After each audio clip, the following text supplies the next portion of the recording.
Assalamualaikum warahmatullahi wabarakatuh. Perkenalkan, nama saya Rasif Kanaflihan selaku moderator dari kelompok satu yang akan membahas materi tentang kebijakan politik pada masa pemerintahan B.J. Habibie. Sebelum itu, perkenalkan kami dari kelompok satu yang beranggotakan Rasif Kanaflihan, saya sendiri, Agis Pratama, Fida Zahra Sahrani, Sastra Saraswati, dan Cindy Amelia Agustiani. Baik, kami akan menjelaskan kebijakan politik luar negeri terlebih dahulu pada masa pemerintahan B.J. Habibie yang akan dijelaskan oleh rekan saya.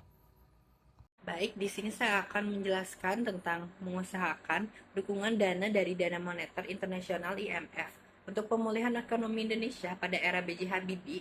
Selama masa pemerintahan B.J. Habibie, Indonesia menghadapi krisis ekonomi yang signifikan.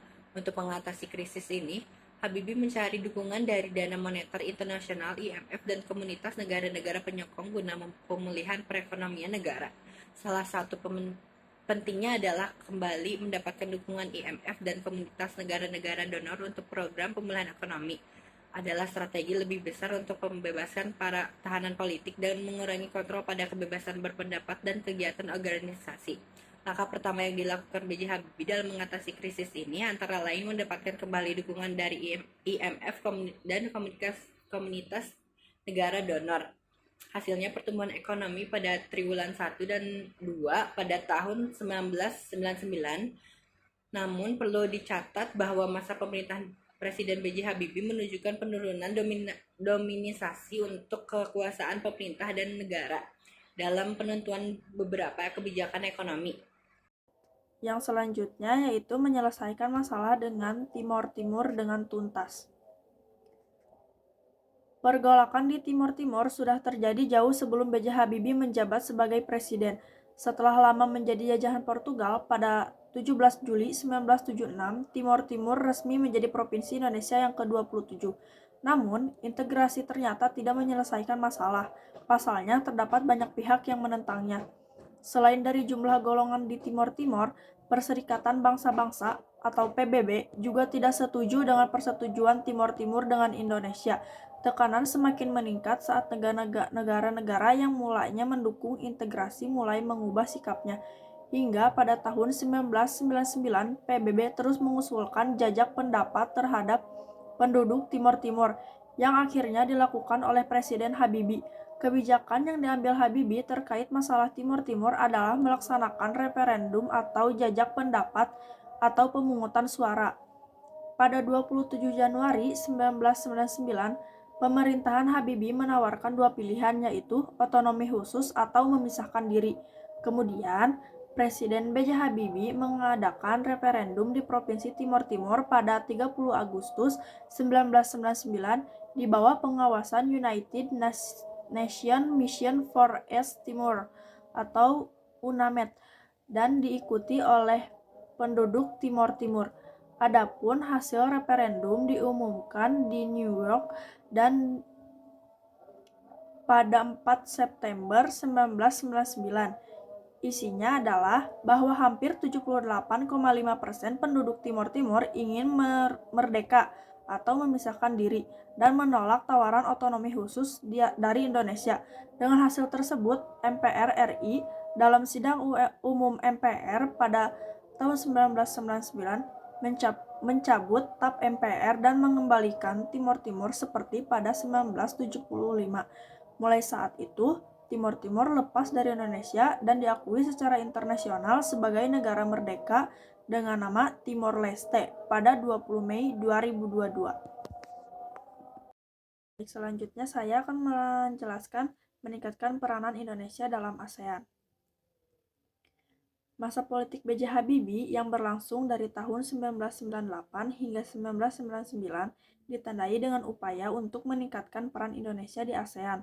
Ini terjadi setelah kejatuhan Soeharto dan pemerintahan transisi yang diambil alih oleh Habibie. Berikut adalah beberapa langkah yang diambil untuk meningkatkan peran Indonesia di ASEAN. Yang pertama, pembukaan politik. Pemerintahan Habibie membuka ruang politik yang lebih besar bagi partai politik dan masyarakat sipil yang memungkinkan Indonesia untuk lebih aktif dalam forum ASEAN. Yang kedua, meningkatkan diplomasi.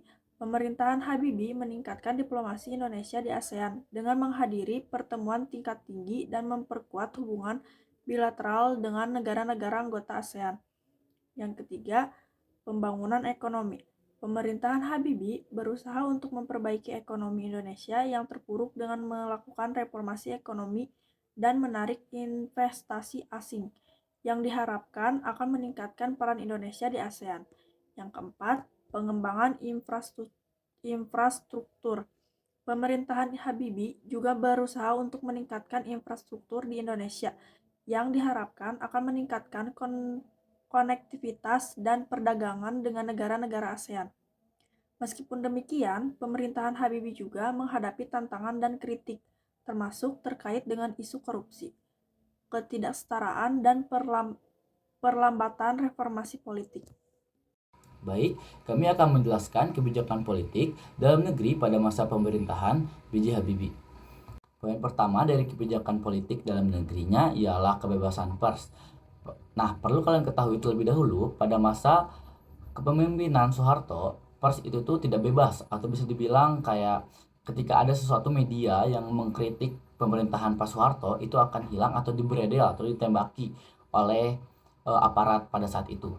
Nah, tetapi berbanding terbalik dengan masa pemerintahan B.J. Habibie, yang dimana B.J. Habibie itu malah membebaskan pers dengan dikeluarkannya Undang-Undang Nomor 40 Tahun 1999 tentang pers pada masa pemerintahan B.J. Habibie. Nah, pada masa pemerintahan B.J. Habibie menjadikan pers sebagai salah satu wujud kedaulatan Republik Indonesia, sehingga undang-undang tersebut menjadi ujung tonggak dari kebebasan pers yang ada di Indonesia, yang sering dibredel pada masa pemerintahan sebelumnya. Nah, selanjutnya akan dijelaskan oleh rekan saya. Lalu selanjutnya ada pembebasan pemilu dan demokratis. Habibie juga membentuk peraturan masyarakat dalam pemilu yang diatur dalam Undang-Undang Nomor 2 Tahun 1999 tentang pemilu. Hasil dari dibentuknya undang-undang tersebut ialah lahirnya 48 partai politik baru yang ikut berpartisipasi secara aktif dan demokratis.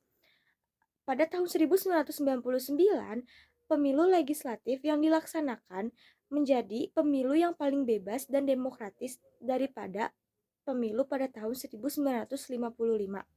Berakhirnya diskriminasi terhadap etnis Tionghoa. Pada tahun 1999, B.J. Habibie mengeluarkan Impres nomor 4 dan nomor 26. Larangan untuk berbahasa Mandarin dan berbahasa Tionghoa dan mengajar bahasa Mandarin ini sudah terjadi pada masa Soeharto, sehingga B.J. Habibie menghapuskan larangan tersebut untuk menghilangkan diskriminasi di Indonesia. Selanjutnya ada otonomi daerah. Wilayah Indonesia yang sangat luas dan memiliki karakter dan budaya yang beragam merupakan hal yang perlu diterapkan di Indonesia. Pada masa pemerintahan Habibie, dibentuklah Undang-Undang Nomor 22 Tahun 1999 tentang pemerintahan daerah.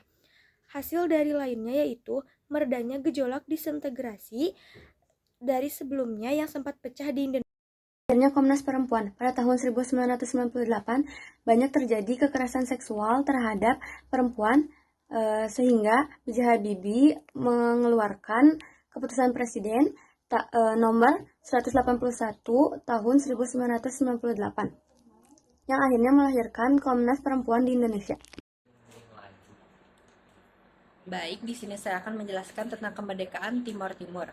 Pada era B.J. Habibie, Indonesia berusaha menyelesaikan masalah dengan Timor Timur secara tuntas. Setelah hasil referendum yang menunjukkan mayoritas penduduk mendukung kemerdekaan Timor Timur, pemerintah B.J. Habibie mengambil langkah-langkah untuk mengakui kemerdekaan Timor Leste dan mengakhiri keberadaan Timor Timur sebagai provinsi Indonesia.